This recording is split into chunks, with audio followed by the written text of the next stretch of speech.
জানিস তো মা, আমার না মেয়ের অনেক শখ ছিল। তাহসিন হওয়ার কয়েক বছর পর কিছু সমস্যার জন্য আর গর্ভধারণ করতে পারিনি। ডাক্তার জানায় আমি মা হওয়ার সক্ষমতা হারিয়ে ফেলেছি। মাঝে মাঝে মন খারাপ হতো, এটা ভেবে আমার তো মেয়ের শখ পূর্ণ হলো না।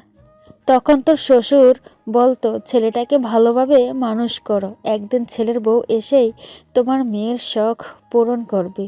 সে থেকে সব সময় ভাবতাম আমি আমার ছেলের বউকে নিজের মেয়ের মতো করে আগলে রাখবো, তার একটা মা হয়ে উঠব। রোদেলা মনোযোগী শ্রোতার ন্যায় কথাগুলো শুনল। নাজমা বললেন, তো মা, তোর কথা বল। শুনলাম তুই নাকি পড়াশোনায় অনেক ভালো, আর পড়াশোনা করতে নাকি অনেক ইচ্ছুক। রেজাল্টটা বের হলে কলেজে ভর্তি করিয়ে দিব তোকে। তোর স্বপ্ন কি মা? পড়াশোনা শেষে কি হতে চাস? রোদেলা নম্র গলায় বলল, একজন আদর্শ শিক্ষক হতে চাই। এটা আমার মায়ের স্বপ্ন। আমার মা সব সময় আমাকে বলতেন, রদু, আমি চাই তুই শিক্ষক হ, ছেলে মেয়েদেরকে আদর্শ শিক্ষায় গড়ে তোল। সে থেকে আমারও স্বপ্ন আমি শিক্ষক হব।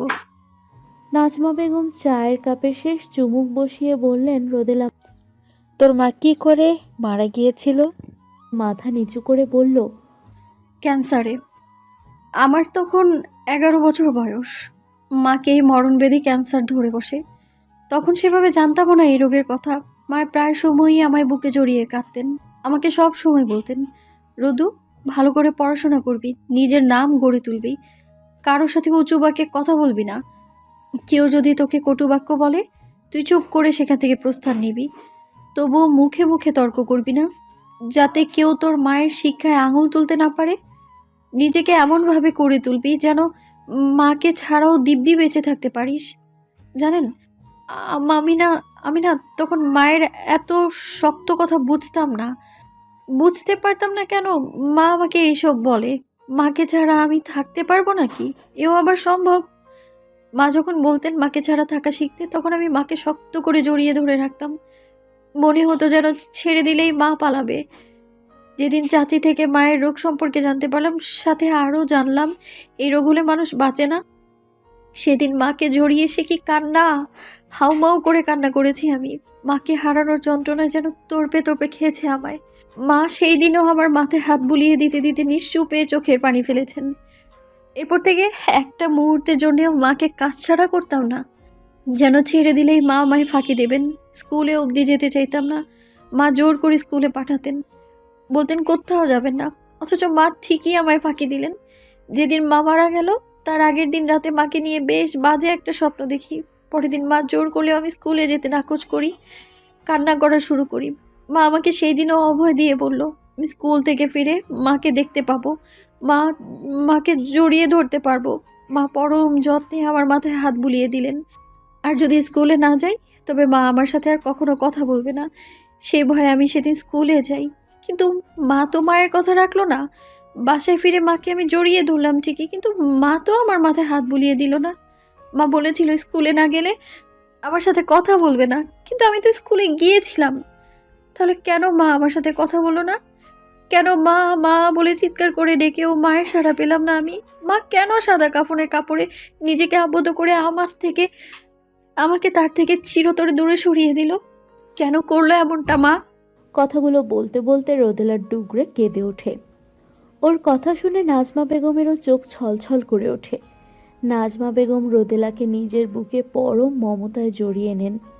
নাজমা বেগমের বুকে ঠাঁই পেতেই রোদেলা হাউমাউ করে কান্না করে দিল। নাজমা বেগম পরম যত্নে রোদেলার মাথায় হাত বুলিয়ে দিতে দিতে বললেন, কাঁদিস না মা, নামাজ পড়ে মায়ের জন্য দোয়া করতে থাকবি, যেন আল্লাহ তোর মাকে জান্নাতের উচ্চ মাকাম দান করেন। এভাবে কাঁদলে যে তোর মাও কষ্ট পাবে। এই যে দেখ, তোর আরেকটা মায়ের বুকে মাথা রাখছিস। এই দেখ, তোর আরেকটা মা তোর মাথায় হাত বুলিয়ে দিচ্ছে। আজ থেকে আমি তোর মা, তোকে মায়ের মতো করেই আগলে রাখবো। মনে রাখবি, তোর এই মা তোর মায়ের মতো স্নেহের চাদরে তোকে আবজে রাখবে। রোদেলার কান্না যেন থামছেই না। নাজমা রোদেলাকে বুক থেকে তুলে চোখের পানি মুছে দিতে দিতে বললেন, দেখো মেয়ের কাণ্ড, কাঁদতে কাঁদতে চোখ নাক লাল করে ফেলেছে। তোর এই অবস্থা যদি আমার ছেলে দেখে তবে দেখিস কতগুলো বোকা খাস তুই।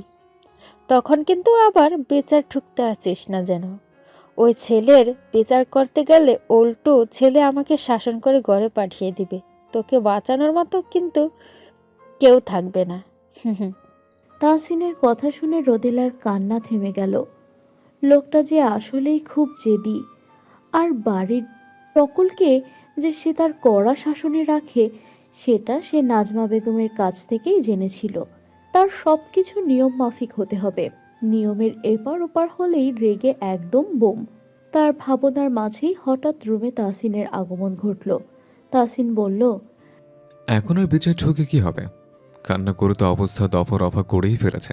কি আশ্চর্য, আমি কন্ট্রোল করতে পারে না। নাজমা বেগম প্রতিবাদের স্বরে বলল, যে মা হারায় সেই বুঝে মা হারানোর বেদনাকে। তুই আবেগ বলছিস কোন কুক্ষণে? তাহসিন চেয়ার টেনে বসতে বসতে বলল, ওর মায়ের যন্ত্রণা লাঘব করে দিতে তুমি আছো না? নাজমা বেগম বললেন, সেজন্য তো একটুখানি সময় লাগবে। ওকেও সময় দিতে হবে আমাকে তার মায়ের স্থানে বসাতে। তাহসিন বলল, সেটা তোমাদের মা মেয়ের ব্যাপার। আর বাবার ব্যাপার। তাজউদ্দিন মাহমুদ কথাটি বলতে বলতে রুমে ঢুকলেন। তাহসিন মাথা পিছু মুড়ে বাবার উদ্দেশ্যে বলল, তার জন্য তো তোমার বাইরের আড্ডা ছেড়ে মাইমুনকে সময় দিতে হবে। তাজউদ্দিন মাহমুদ রোদেলার পাশে বসতে বসতে বললেন, তা না হয় দিলাম, তার বদলতে যদি এমন মিষ্টি একটা মেয়ের বাবা হতে পারি তাহলে সে ঠুনকো আড্ডা ছাড়তে আমার কোনো আক্ষেপ থাকবে না। এরপর রোদেলার দিকে তাকিয়ে বললেন, একই মা, তোমার চোখে মুখে এমন ফুলে আছে কেন? কান্না করছো নাকি? নিশ্চয়ই আমার গুণধর ছেলেটা বকেছে তোমায়। সব কিছুতেই দেখছি আমার দোষ, দোষ না করেও দেখছি দোষের খেতা পেয়ে যাচ্ছে। কি মাইমুন, আমি তোমাকে বকেছি? রোদেলা লজ্জায় চোখ নামিয়ে মুখ গলায় এনে ঠেকালো। তাহসিনের কথার জবাবে মাথা দুদিকে এড়িয়ে না সম্মতি দিল। এ বাড়িতে দেখছি তার কান্না করাই যেন নিষিদ্ধ ঘোষণা দেওয়া হবে।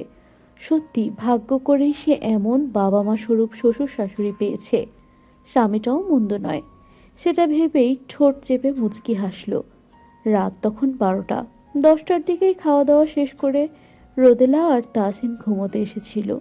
সেই তখন থেকেই রোদেলা এপাশ ওপাশ করছে, চোখে ঘুম ধরা দিচ্ছে না।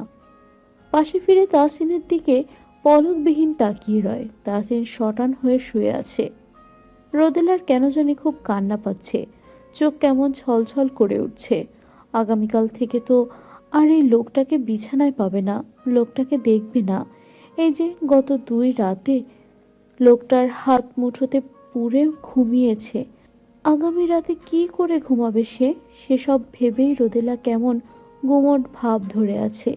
এমন সময় পরিশালী গমগমে কণ্ঠতে শুনতে পেল। তাহসিন বলে উঠল, কি ব্যাপার মাইমুন, না ঘুমিয়ে আমার দিকে এভাবে তাকিয়ে কি দেখছ? রোদেলা কিছুটা থতমত খেয়ে গেল। তাহসিনের চোখ তো বন্ধ, তাহলে কি করে সে দেখল? এই লোকটার কি ডানে বামে সব জায়গায় চোখ আছে নাকি? তাহসিন চোখ খুলে রোদেলার দিকে তাকালো, তাতে রোদেলা কিছুটা অপ্রস্তুত হয়ে গেল। তাহসিন ভ্রু উঁচিয়ে বলল, কি হলো, বললে না কি দেখছিলে? রোদেলা তোতলিয়ে বলল, কই কিছু না তো। তুমি কি বলতে চাইছো? আমি ভুল দেখেছি? রোদেলা করুণ চেহারা করে বলল, না মানে কি? রোদেলা দৃষ্টি দেয়ালে নিবদ্ধ করে রাখলো। লোকটা কতটা বজ্জাত দেখছেই যখন, তাহলে ঘটা করে জিজ্ঞেস করে রোদেলাকে লজ্জা কেন দিচ্ছে? তাহসিন ফের বলল, কি হলো, আমার দিকে তাকাও। রোদেলা আস্তে আস্তে তাহসিনের দিকে তাকালো। তাহসিন বলল, ঘুম আসছে না?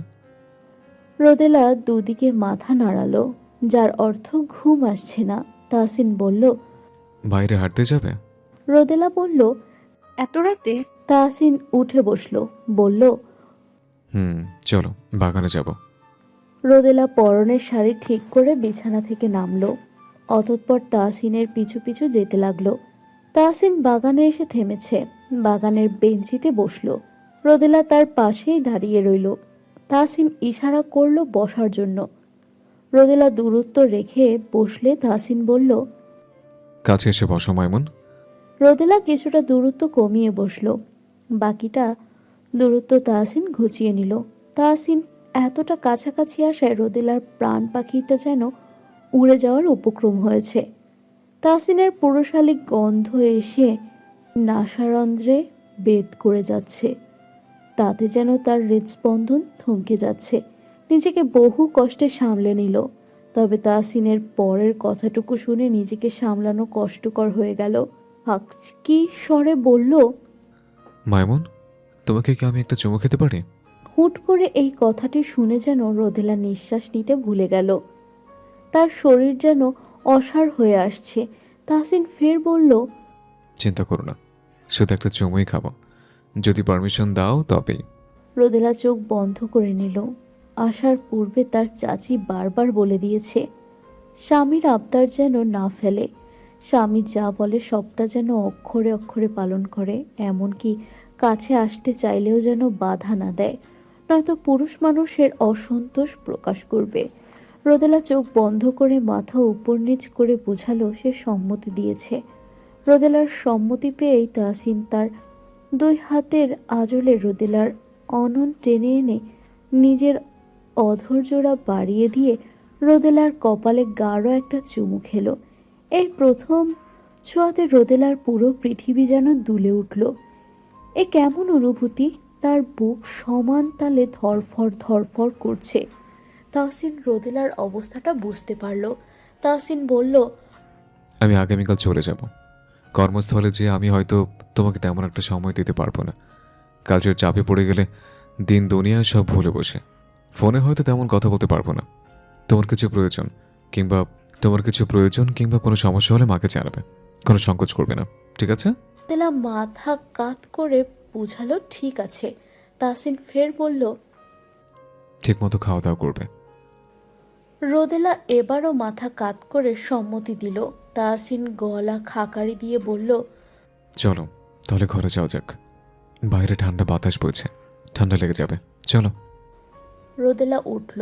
পা বাড়াতে নিলেই তাহসিন বলল, শোনো।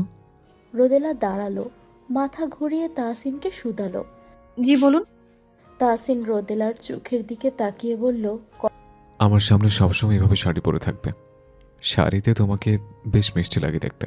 আমি আমার মাইমনকে সবসময় শাড়ির ভাঁজেই দেখতে চাই। কথাটি শুনে রোদেলা যেন লজ্জায় মাটিতে পিষে যায়। তাহসিনের বলা শেষ কথাটি যেন রোদেলার কানে বারবার বাজতে থাকে। রোদেলাকে এক আকাশ লজ্জা এসে যেন তাদের চাদর দিয়ে ঢেকে দিয়েছে। লজ্জায় আর একটুও তাহসিনের সামনে সে দাঁড়িয়ে থাকতে পারল না। দৌড়ে বাসায় ঢুকে গেল। রোদেলার প্রস্থান দেখে তাহসিন ঠোঁট কামড়ে হাসল। তাহসিন নিজের পরিবর্তন দেখে নিজেই যেন অবাক হয়ে যাচ্ছে, যে তাহসিন কিনা রোদেলার মতো ছোট্ট একটা মেয়েকে বিয়ে করতে নারাজ ছিল, সে তাহসিনই কেমন মেয়েটার সংস্পর্শে এলে মেয়েটার মাঝে নিজেকে হারিয়ে ফেলে। অবাক করার বিষয়। তাহসিন বিড়বিড়িয়ে আওড়ে ওঠে, সপ্তদশী কিশোরী তুমি, কে জাদু জানো, নইলে কেন আমার মতো নিরুত্তাপ পুরুষ তোমার সংস্পর্শে এলে অপ্রত্যাশিত আবেগে ভেসে যায়। স্বল্পভাষী আমি, যার শব্দ ছিল মাপা, সে কেন তোমার সান্নিধ্য পেয়ে বলে যায় অজস্র অনর্গল কথা? বলো তো, এ কেমন মায়ের জালে ছড়ালে তুমি? সময়টা এখন রাত্রে দ্বিপ্রহর। রোদেলা ফোন হাতে নিয়ে সময় গুনছে, তাহসিন কখন ফোন দিবে। এই ফোনটা গতরাতে তাহসিন তাকে উপহার দিয়েছে। এর আগে কখনো রোদেলা স্মার্টফোন ব্যবহার করেনি, তাই এর ব্যবহারও রোদেলা জানে না। তাহসিন গতরাতে টুকটাক শিখিয়ে দিয়েছে এবং প্রয়োজনীয় কিছু অ্যাপসও নামিয়ে দিয়েছে। আজ সকাল ভোরেই তাহসিন নিজের কর্মস্থলে ফিরে যায়। যাওয়ার পূর্বে রোদেলাকে বলে যায় নিজের খেয়াল রাখতে, ঠিকমতো খাওয়া দাওয়া করতে। তাহসিন রাতের দিকে সময় পেলে ফোন দিবে। তাহসিন যাওয়ার সময় রোদেলার চোখে চোখ দিয়ে অশ্রুর বর্ষণ নামতে চায়। রোদেলা অশ্রুর বর্ষণ হতে দেয়নি, নিজেকে খুব কষ্টে শক্ত রেখেছে। তবে তাহসিন যাওয়ার পর শূন্য ঘরটার দিকে তাকাতেই নিজেকে আর শান্ত রাখতে পারেনি। ঝুম বৃষ্টির ন্যায় তার চোখ দিয়ে অঝোর ধারায় অশ্রু নামে। নিজেকে বিন্দুমাত্র আটকানোর প্রয়াস করেনি সে। কান্না করতে করতেই একসময় ঘুমিয়ে যায়। শাশুড়ি মায়ের ডাকে তার ঘুম ভাঙে। ঘুম ভাঙতেই বুঝতে পারে বেশ বেলা হয়েছে। গোসল সেরে নামাজ পড়ে খেতে যায়। এরপর শাশুড়ির সাথে গল্প করে সময় কাটায়। সারা বিকেল শাশুড়ির সাথেই সময় কাটে। এরপর সন্ধ্যায় তার শ্বশুর কর্মস্থল থেকে ফিরলে শ্বশুর শাশুড়ি দুজনের সাথেই সময় কাটায়। রাতে খাওয়া দাওয়া করে সে রুমে আসে। এর মধ্যে একটা বারও তাসিন তার খোঁজ নেয়নি। এই যে এখন যে এই ঘরে এলো, এখন তাসিনের সাথে কাটানো মুহূর্তগুলোই বারে বারে মনস্পটে ভেসে উঠছে। বুকটা মুচড়ে উঠছে তার। সে কি করে এই ঘরটাতে একা থাকবে? তার তো দম বন্ধ লাগছে। খুব করে চাইছে তাসিনের কণ্ঠস্বর শুনতে, কিন্তু সব চাওয়ায় কি পূর্ণতা পায়? হয়তো হ্যাঁ, নয়তো না। তবে রোদেলার ক্ষেত্রে হয়তো হ্যাঁ। তাই তো তার মনের ইচ্ছা পূর্ণ করতে তার ফোনটা সশব্দে বেজে ওঠে।